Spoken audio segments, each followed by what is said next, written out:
Alright, this video covers section 8.2 from your text. It covers two main topics. The first thing we'll be doing is reviewing how to solve linear inequalities. And then after we review that, we will talk about a new type of inequality, and that's absolute value inequalities. And before we get into any solving, I actually would like to teach you a new, what for many of you is probably a new type of notation. It's called interval notation. And so there's kind of four main things you need to remember. The first one being that when you use interval notation, we always should be talking about moving from left to right on the number line. The second thing is that when we have greater than or equal to, we want to use brackets for greater than or equal to. And then if we have less than or greater than, so there's no equal to in it, then we're going to use parentheses. And then the last thing is, whenever we're going to use infinity or negative infinity, we always need parentheses, because it's kind of like what we talked about in 3 here, the third idea. We can never actually be equal to infinity or negative infinity. We're just going to approach it. We're going to get infinitesimally close to it, but we're never going to be actually at infinity. So let's go ahead and now to show you some examples to kind of show you what I mean by interval notation. We've all seen these basic types of inequalities over here in our first left-hand column. And we should have all hopefully graphed these before. So I'm going to go ahead and start off by just doing a basic line graph of the first inequality. What we see is that it's less than negative 2, so maybe zeros here. Negative 2 then, and positive 2. We have 2 on the right, negative 2 on the left. If we are less than negative 2, then we are going to be an open circle there, because we're not going to include negative 2, and we are going to graph everything to the left of negative 2. I'm actually going to use red here. That's everything less than negative 2. This is x less than negative 2. Now the interval notation comes in as kind of a fast, efficient way of representing this solution on the number line. And remember, we're always going to go from left to right. So if we add to this number line, we also can think about this line going out to infinity at the left. That's negative infinity. And then to the right, it also goes out to positive infinity. So if I'm going from left to right, this graph here is really going from negative infinity and all the way up to negative 2.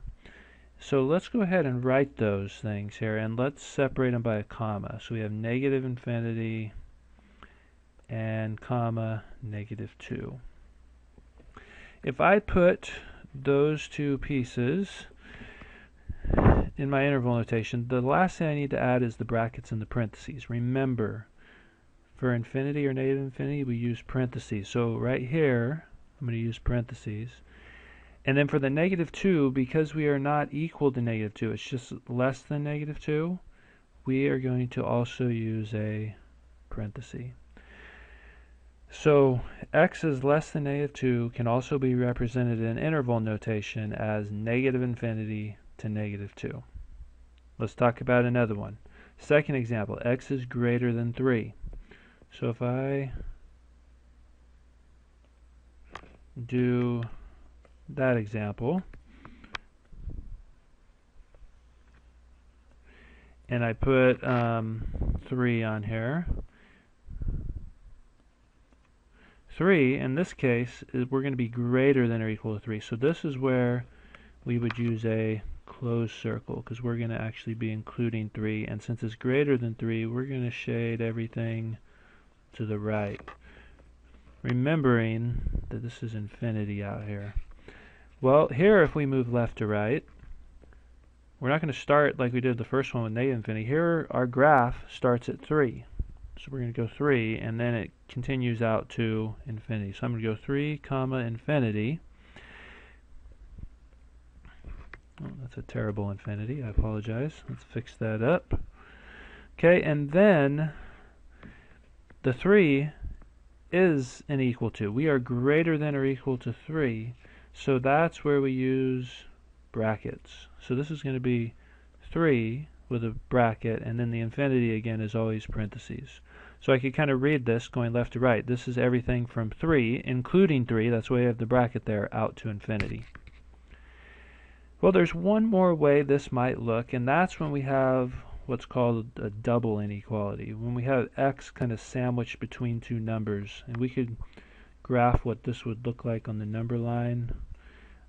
If I put those two values in, negative 6 would obviously be to the left of positive 5, so I'm going to go ahead and place those on the number line. And this is saying x has to be everything between it. X is greater than or equal to negative 6, but still at the same time less than 5, which really puts the range of values right here sandwiched in between the negative 6 and the 5. Again, we'd have a closed circle at the negative 6, and we'd have an open circle at the 5. If I wanted to write that in interval notation, remember that we always move left to right, so the negative 6 comes first, and then the 5. We have a bracket at the negative 6 because we include that value, and we have a parenthesis at the 5 because we do not include it. Hopefully that makes sense. As we're solving the inequalities in the rest of this section, we are going to be writing our answers in interval notation. So it's not really very hard, but you need to get used to using it. Let's go ahead and go to some examples now. And these should be really some kind of review examples, but they may not be. One little reminder before we get started, and that is that when we multiply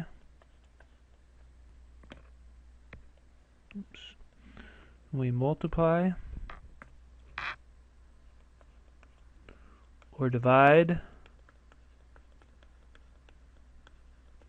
by a negative, the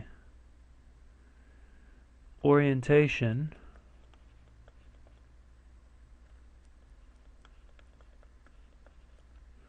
of the inequality sign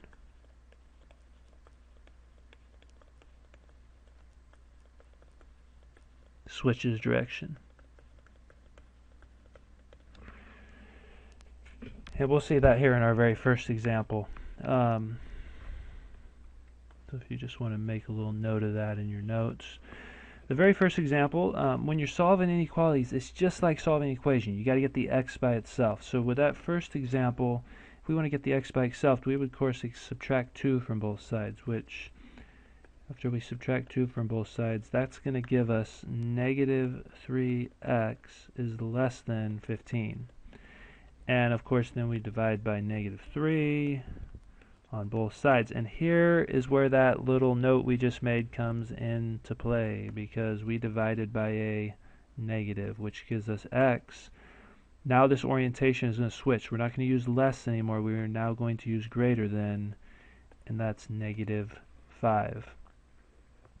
If we were to graph this on a number line, we put negative 5 in here. This is going to be an open circle because we're not equal to, and it's going to be greater than negative 5. If I put that in interval notation, it's going to look like parentheses, negative 5, comma, remember we're going out to infinity here, so negative 5 to infinity.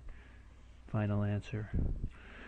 Okay, hopefully that makes sense. Let's look at one that's a little bit more challenging, and that is that we have now fractions, and we've talked about this a little bit already in this course, but remember, when we have fractions, let's just get rid of them. Let's multiply everything by the least common denominator. So if I multiply this term by 5, then I have to multiply this term by 5, and I have to multiply this term by 5, I have to multiply this term by 5. I have to multiply everything by 5. The beauty in that is that these 5s here cancel. These 5s cancel. Our entire inequality becomes a whole lot nicer, because now we have 5 times negative 6, negative 30, is less than 3x plus 2 is less than negative 10. Now, this is what we call double inequality. We have to get the x by itself in the middle. In other words, we have to make it look like this example we did just a little while ago. Well, in order to do that, the very first thing I'm going to need to do is subtract 2. Now, if I subtract 2 there, I also have to subtract 2 here and here.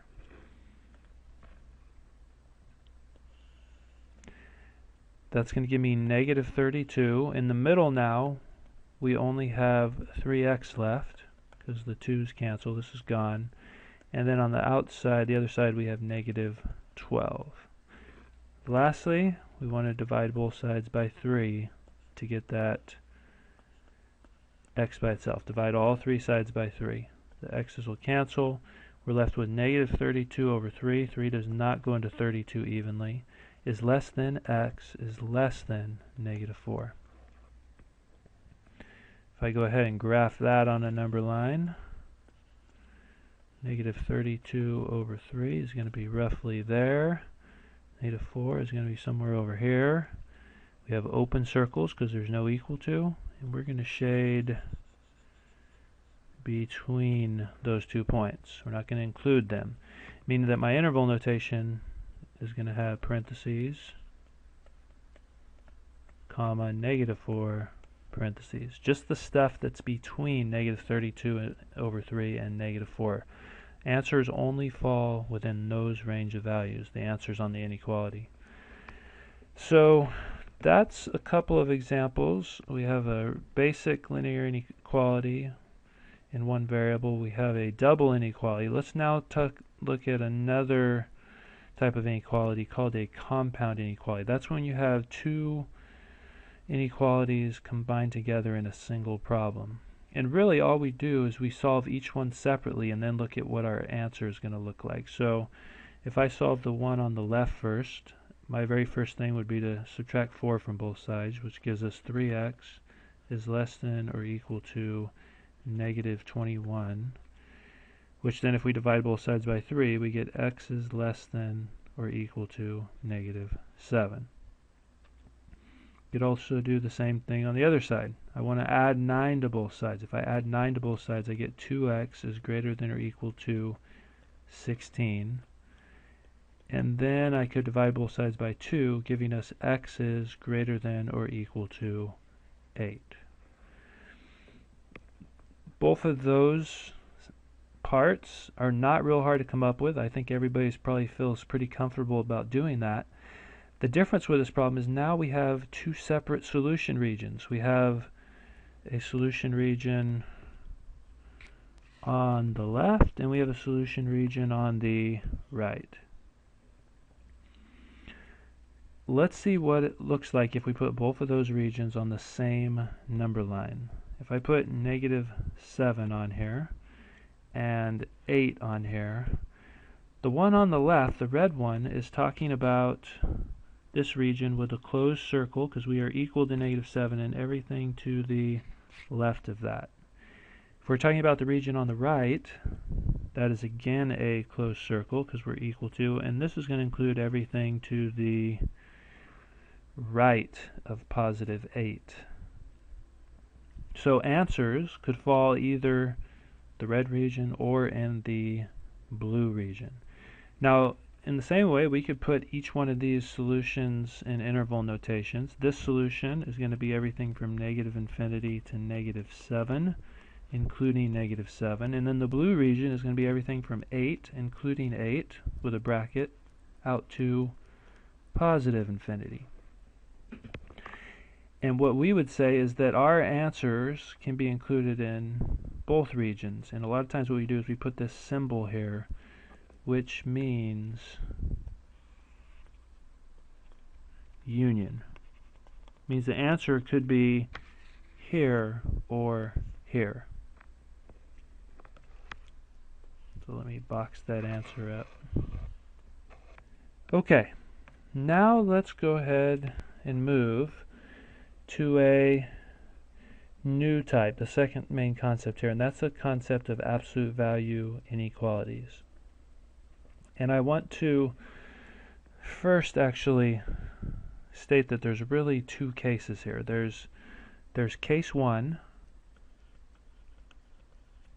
Case one says that if we have the absolute value of x less than k, that inequality can really be rewritten as saying that x is between negative k and positive k. Second case we're going to talk about is what happens if the absolute value of x is greater than k. I'm going to suggest to you that this means that x is greater than k, or x is less than negative k.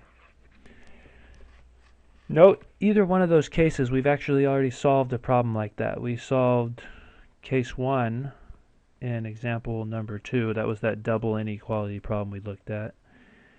And then we solved case 2 in the last problem. That's when we had two inequalities. That we called that a compound inequality. Now, what we're going to talk about, though, is why we can go from this absolute value form to these compound forms. And it all stems from the fact that absolute value means distance. It means distance. It means the distance from 0. And so I'm going to start off with a very basic example. And that is example 4 here. The absolute value of x is less than 3. What it's really saying is the distance has to be less than 3 away from 0. So I think the easiest way to think about this is to use a number line and say, okay, well, here's 0 right smack dab in the middle. And let's put the numbers -3 and sorry, my phone just went off. Let's put -3 and +3 on this number line. And I'm going to kind of fence off. I'm going to put a little fence in here in red. And remember, what this means is the distance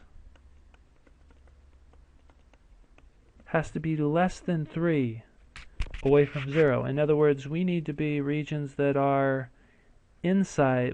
Our region needs to include values that are inside the yellow fence, not outside the fence.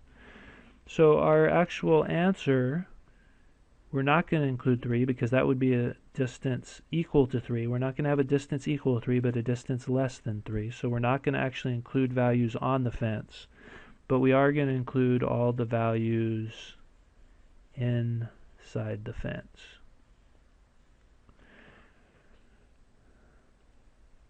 So what I'm suggesting is then that this absolute value problem actually is case 1, which means that we have this double inequality that we talked about earlier.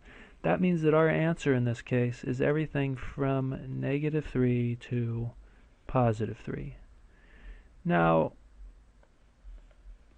what happens if it's the opposite? What if the absolute value of x is greater than 3? Well, it's still the same picture.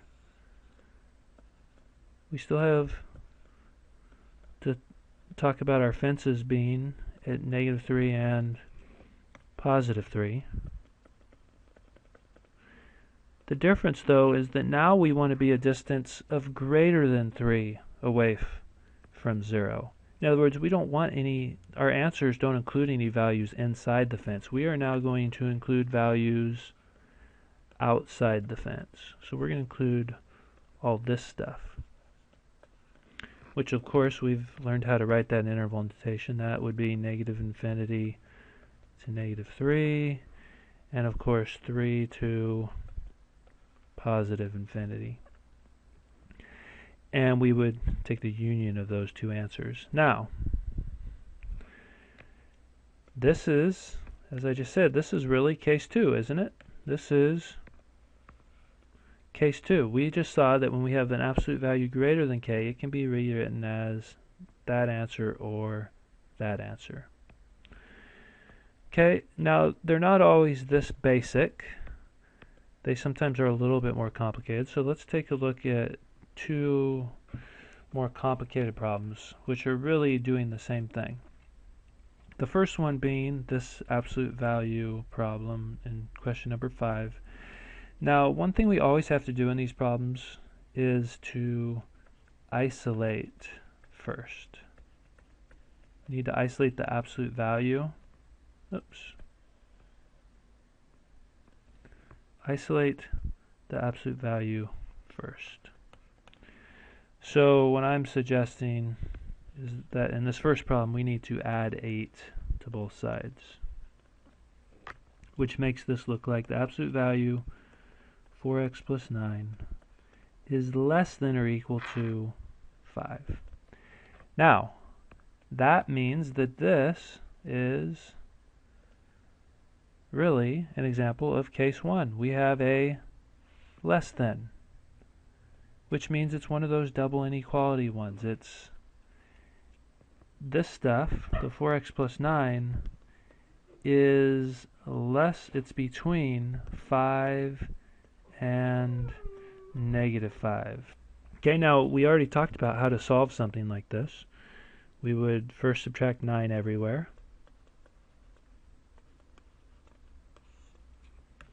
Which means we have negative 14 is less than or equal to 4x is less than or equal to negative 4. And then we would, of course, divide everything by 4. This left-hand side reduces to negative 7 halves is less than or equal to x is less than or equal to negative 1. That, of course, is graphable on the number line as being everything between negative 7 halves and negative 1. Actually, I'm going to go ahead and do that in a different color so it shows up better.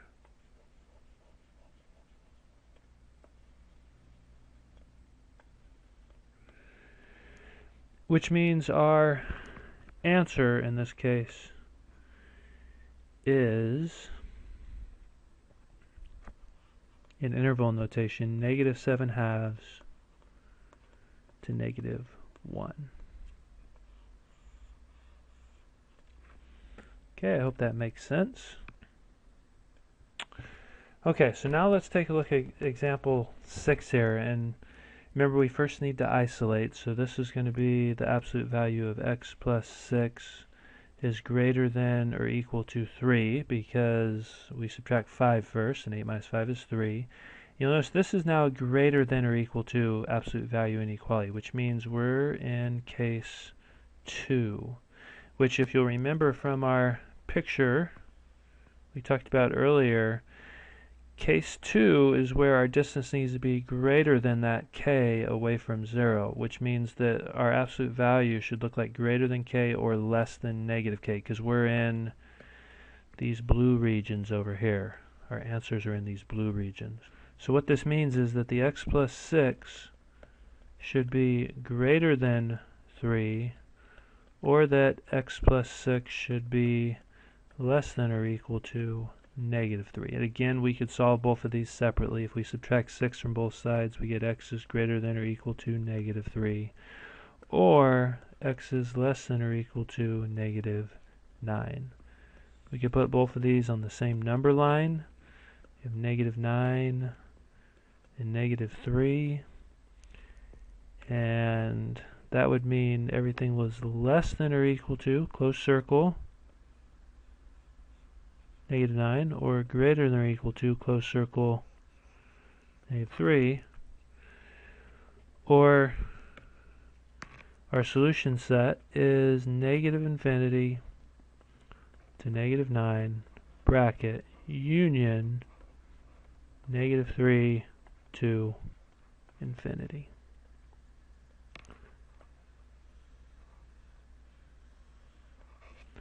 I hope that makes sense. The last example I want to look at is a special case, and that is example number 7 here, that says the absolute value of 5x plus 4 is greater than negative 6, excuse me. What that's really saying is that this absolute value, this distance, is greater than or equal to negative 6. Well, what do we know about distances? Distances are always positive. The absolute value of something is always positive. So this left-hand side is always positive. And when something that's always positive is stated to be greater than negative 6, that's a statement that is always true. It doesn't matter what I plug in for this x, negative 1,000,000, positive 2, 0, the left-hand side is always positive. And positive numbers are always bigger than negative ones, including negative 6, which means that our answer in this case is negative infinity to infinity. It's all real numbers. It doesn't matter what x we plug in. It could be any x from negative infinity to positive infinity. We're always going to have a true answer. So I would go ahead and now work on these self-checks. If you haven't tried any of them yet, you might want to go ahead and start looking at them. They're all basically the problems that we talked about in the video. We'll see you in class. Thank you.